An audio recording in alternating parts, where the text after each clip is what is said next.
Muy buenas tardes, bienvenidos a su programa Ingenieros en la Salud. Hoy día tenemos un programa muy especial.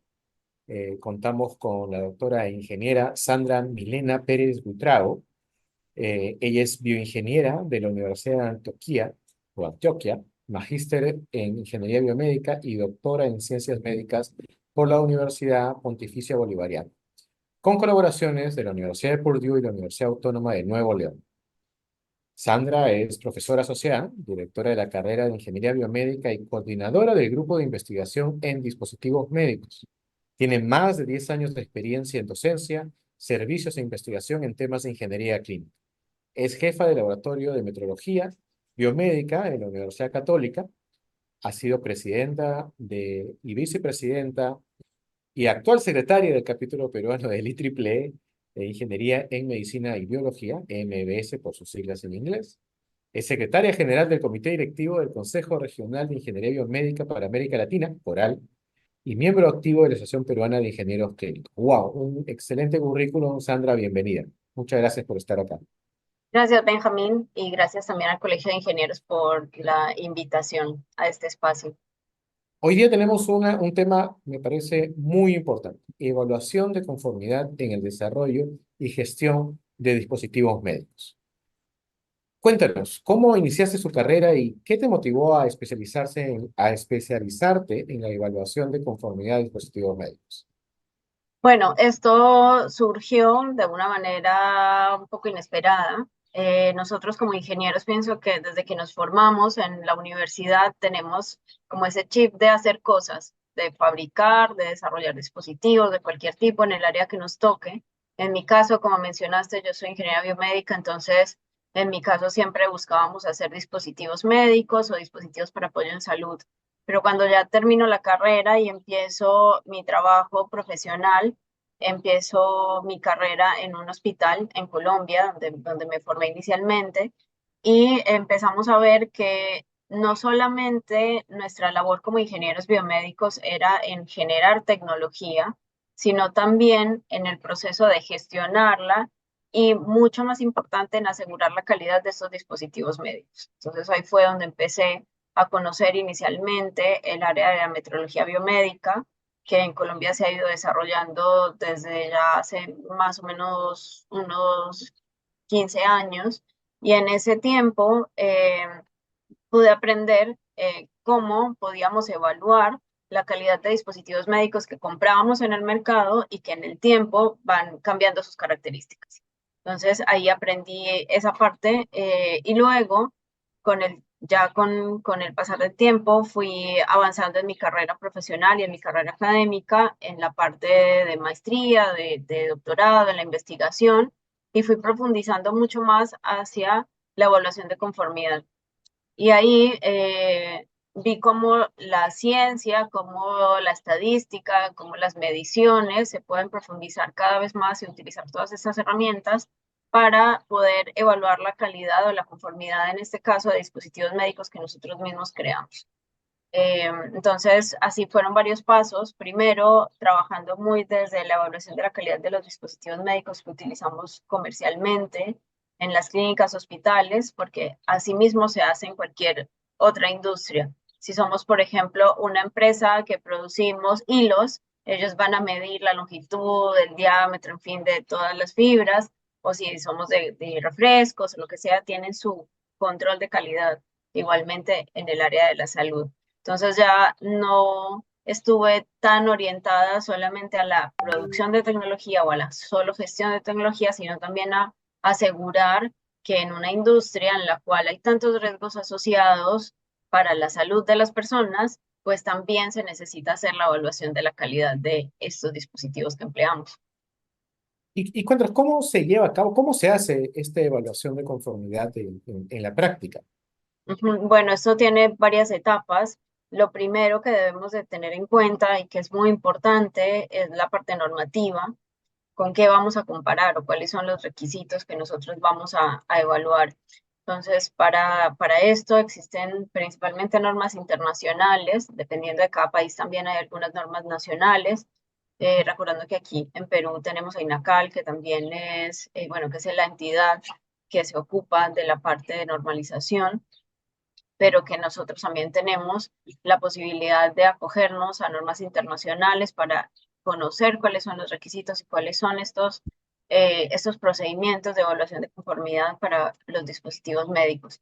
¿En qué consiste? En tomar un marco de referencia. Nosotros vamos a mirar, por ejemplo, si vamos a medir una variable como presión. Por ejemplo, todos conocemos un tensiómetro para medir la presión arterial. Si nosotros vamos a hacer la evaluación de conformidad de este dispositivo, vamos a necesitar unos requisitos. Entonces, primero podríamos mirar cuáles son los requisitos de exactitud que nos da el fabricante, por ejemplo, en su manual. Y a partir de esto, nosotros vamos a ver, hay normativa internacional que nos dice qué procedimientos utilizar para medir estos dispositivos. Vamos a medir frente a un patrón que nos va a permitir comparar la presión que nosotros estamos obteniendo con el tensiómetro frente a un equipo, un dispositivo patrón, en este caso puede ser un manómetro digital patrón, por ejemplo. Lo comparamos y allí se toman varias mediciones en un procedimiento establecido según el estándar y se hace un cálculo también estadístico, se hace un cálculo para poder obtener el error, por ejemplo, y también se hace la estimación mediante medios estadísticos para la incertidumbre, porque no todas, las mediciones no son exactas 100%, sino que siempre vamos a tener ahí un pequeño o grande marco de incertidumbre que vamos a tener. Entonces, debemos de hacer la medición, tener el procedimiento de medición para poder ejecutarlo, el patrón, los cálculos y estimaciones, y el resultado debe ser el error, la incertidumbre. Y esto finalmente para evaluar la conformidad, pues se compara con los requisitos iniciales que ya teníamos y nosotros vamos a ver si es conforme efectivamente ese resultado que obtenemos versus el requisito que teníamos inicialmente. Es básicamente eso en términos muy generales. Y, digamos, ¿qué tan importante es esto? No sé si puedes compartir algunos ejemplos concretos de cómo estas evaluaciones impactan en la mejora de la calidad y seguridad de los dispositivos médicos en nuestro país. Sí, tengo varios ejemplos en diferentes momentos. Hay un ejemplo, hay algunos ejemplos, por ejemplo, cuando nosotros vamos a hacer la evaluación de la calidad de dispositivos médicos que son comerciales y que nosotros importamos, porque en Perú, igual que en Colombia, por ejemplo, nosotros dependemos casi al 100%, más o menos en un 99% de la importación de dispositivos médicos. Entonces, estos dispositivos médicos para llegar a el país, para llegar a la institución prestadora de servicios de salud, han tenido que viajar seguramente por barco, avión, tierra y quién sabe cuánto tiempo, y en ese proceso puede que se desajusten. Entonces, es importante hacer algunas mediciones y evaluaciones de calidad antes de iniciar el uso de los dispositivos. Y esto fue algo, y es algo que suele ser a veces todavía muy polémico en cuanto a realizar calibraciones, que también hago un paréntesis, la calibración es el acto de comparar las mediciones y el ajuste es ya intervenir el dispositivo para llevarlo a un valor nominalmente verdadero, Ok, que a veces cuando estamos desde ingeniería pensamos que calibrar es ajustar, pero no, no es claro, calibrar, no es interviene el correcto. dispositivo. Hubiera Entonces, pensado eso. sí, exacto, eso suele pasarnos un montón, pero no, calibrar es la comparación, la medición frente a un patrón. Entonces, es a veces polémico decir, ¿cómo vas a hacer la calibración, es decir, la medición de un dispositivo médico que está nuevo? En este caso, estamos hablando principalmente de equipos biomédicos, porque digamos un dispositivo como una jeringa, una aguja o estos, pues no los vamos a poder medir como tal, sino que su evaluación de conformidad ya es más cualitativa. Pero si estamos hablando de equipos biomédicos, que son equipos que tienen sistemas eléctricos, electrónicos, mecánicos, hidráulicos, por ejemplo, una fuente de energía externa, estos dispositivos necesitan una calibración antes de empezar su operación, porque en todo ese trayecto pueden haberse desajustado. Y me ha pasado ejemplos, un electrobisturí, que es un dispositivo que se emplea para cirugías se utilizan para cortar o coagular la piel o la sangre o los vasos sanguíneos o los tejidos. Son dispositivos que generan o que pueden generar riesgos importantes en el momento de una cirugía, quemaduras o falta de corte y coagulación y puede que suceda también un incidente adverso.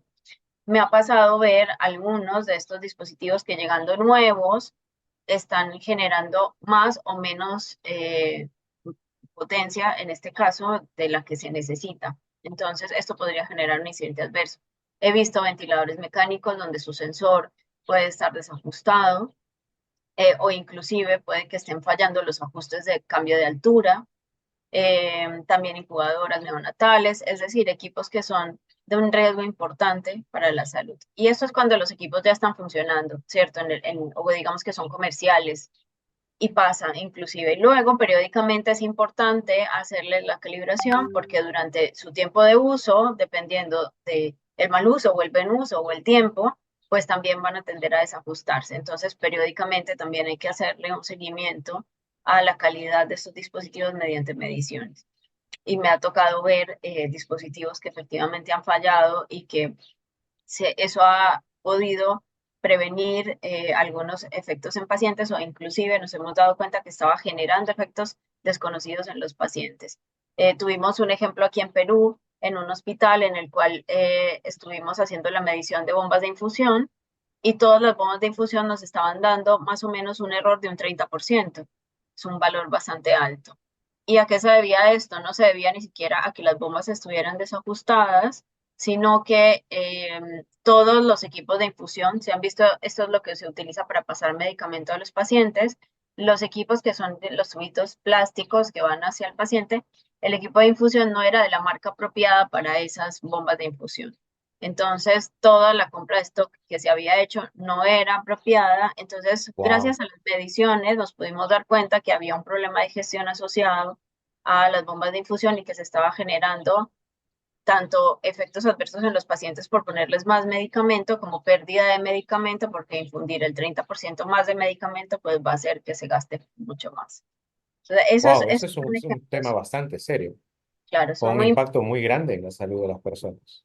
y que no nos estamos dando cuenta porque efectivamente esto es algo que todavía está muy pequeño en el país y que precisamente estamos tratando de impulsar, generar también como esa conciencia de necesidad, porque al no hacerlo probablemente estamos ignorando muchas situaciones que podrían estar pasando.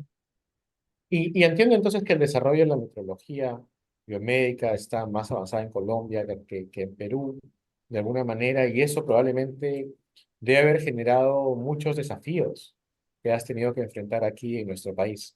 No sé si nos Sí. puedes comentar alguno de estos desafíos, de repente en el contexto de la calibración o de la evaluación o de la investigación en dispositivos médicos aquí en el Perú.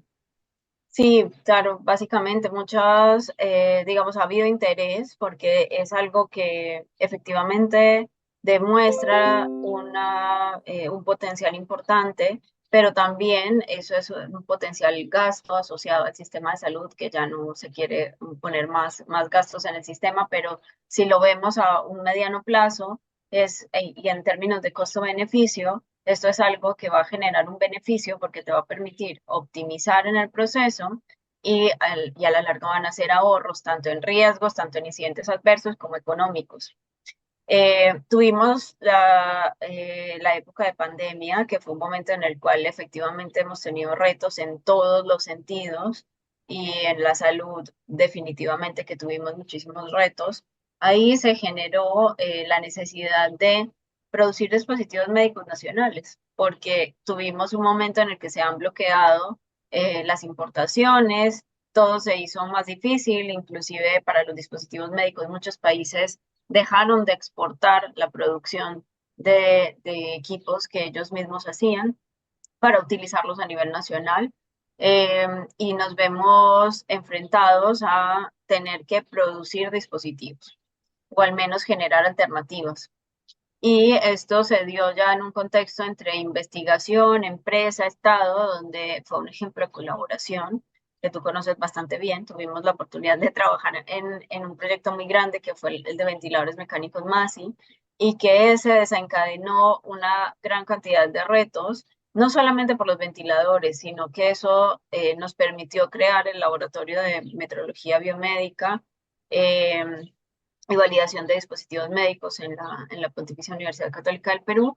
y allí empezar a evaluar la calidad de estos dispositivos fabricados a nivel nacional, porque lo primero que hicieron los ingenieros o que hicimos los ingenieros fue de pronto agruparnos y decir, bueno, vamos a fabricar ventiladores, vamos a fabricar concentradores de oxígeno, cánulas de alto flujo, bueno, cualquier cantidad de cosas, porque como ingenieros y mucho más como ingenieros electrónicos, ahí su creatividad empezaba a Volar, ¿no? aflorar y los vi volando a muchos ingenieros electrónicos. Ya técnicamente se puede hacer una bomba de infusión, un ventilador, un concentrador de oxígeno, pero lo que faltaba y que fue uno de los retos principales, y creo que muchos ingenieros aprendieron bastante de esto. Recuerdo mucho siempre que Javier Chan, por ejemplo, cuenta la historia de que efectivamente, sabiendo él cómo hacerlo, la parte regulatoria y normativa era la parte más difícil, ¿cierto? No era la parte técnica, sino, bueno, tenemos la parte técnica, pero ¿cómo aseguramos la calidad de este dispositivo médico? ¿Cómo nosotros podemos estar tranquilos y cómo podemos mostrarle a Digemid que efectivamente este dispositivo se puede utilizar de una manera confiable con pacientes? Ahí surgió un reto muy importante, entonces ahí fue donde articulé todo lo que había trabajado en Colombia en metrología biomédica frente a una necesidad evidente aquí en el país, y empezamos a crear este laboratorio de metrología biomédica y de validación de dispositivos médicos. Tuvimos la oportunidad de validar la cadena de producción de más de 350 ventiladores mecánicos, que eso se trasladó realmente a más de 2.500 mediciones, realmente. ¿Cuántas horas de trabajo? No sé cuántas fueron, porque fueron 24/7 durante más o menos unos 4 meses. Entonces, tuvimos una gran cantidad de evaluaciones de conformidad, y también hicimos la evaluación de seguridad y eficacia técnica de los dispositivos para enviar a Digemid, que es un estudio más largo basado en la normativa para comprobar efectivamente que cada una de las magnitudes está midiendo apropiadamente, y ahí sí poder activar la cadena de producción. Gracias a esto, bueno, tuvimos la oportunidad de apoyar a productores y a desarrolladores de tecnología de todas partes del país que estaban haciendo diferentes tipos de dispositivos, y ayudarlos para evaluar la calidad de sus dispositivos. A veces también somos como ¿qué te puedo decir? El sombrero negro, la barrera o la persona indeseada, porque a veces que hacemos un dispositivo y esperamos que nos digan que funciona perfectamente bien, pero no funciona tan bien, entonces tenemos que hacer ajustes. Entonces somos ese momento en el que le decimos a los ingenieros, mira, funciona, pero tienes que ajustarlo porque debería dar 5 y te da 4,8, pero tiene que darte 5. Entonces, eso fueron retos de ser como ese punto que bloquea, digamos, para ellos el desarrollo, pero realmente es el que asegura. Y siempre les decía, piensen que esto luego se les va a conectar a su mamá o a su hijo o a alguien que quisieran que sí tiene que dar 5 de 5, ¿cierto? Entonces, bueno, esa parte, en la parte de desarrollo de dispositivos médicos, ha sido un reto interesante y nos ha permitido también abrir otros caminos, y que ahora muchas personas aquí en el país estén interesadas en generar nueva tecnología bajo estándares de calidad y pudiendo tener procedimientos de medición que puedan asegurar esta calidad. Claro, todo el tema de pandemia toda la época de pandemia fue muy, muy, muy complicada y difícil. Y yo quiero agradecerte porque de primera mano he visto cómo has tomado el liderazgo de algo que no existía. Has creado un laboratorio de metrología biomédica justamente para sacar en un momento de necesidad estos ventiladores adelante. Y he visto cómo hasta te has metido en UCIs, en UCIs en todo el país, hasta en Puno, para ver que los ventiladores funcionaban adecuadamente, y eso pues demuestra tu calidad profesional y tu calidad como persona. Yo agradezco mucho que estés acá con nosotros en el programa y acá apoyando al Perú desde el punto de vista profesional. ¿Algún mensaje final que quieras dar a nuestros oyentes, a nuestros seguidores aquí en Ingeniería en la Salud? Sí, bueno, invitarlos a profundizar más en este tema. En la salud definitivamente necesitamos asegurar la calidad de los dispositivos médicos que estamos empleando. Entonces, invitarlos a profundizar más. Nosotros, bueno, tenemos un área de dispositivos médicos que tiene sus redes sociales. Tenemos Facebook, Instagram, que los pueden encontrar como Dispositivos Médicos PUC. Si quieren conocer más, ahí nosotros generalmente publicamos más información y tenemos siempre noticias interesantes que les pueden servir para ampliarlo. Y bueno, bienvenidos realmente para que entre todos hagamos crecer esta área que va a permitir mejorar el sistema de salud del país. Muchísimas gracias, Sandra. Queridos seguidores, con ustedes estuvo la doctora Sandra Pérez, directora de la carrera de Ingeniería Biomédica de la Universidad Católica y una excelente profesional que nos ha apoyado mucho durante la época de pandemia. No quiero dejarlos sin invitarlos a participar del siguiente programa en 2 semanas aquí en Ingenieros en la Salud. Muchas gracias. Muchas gracias a ti y a todos.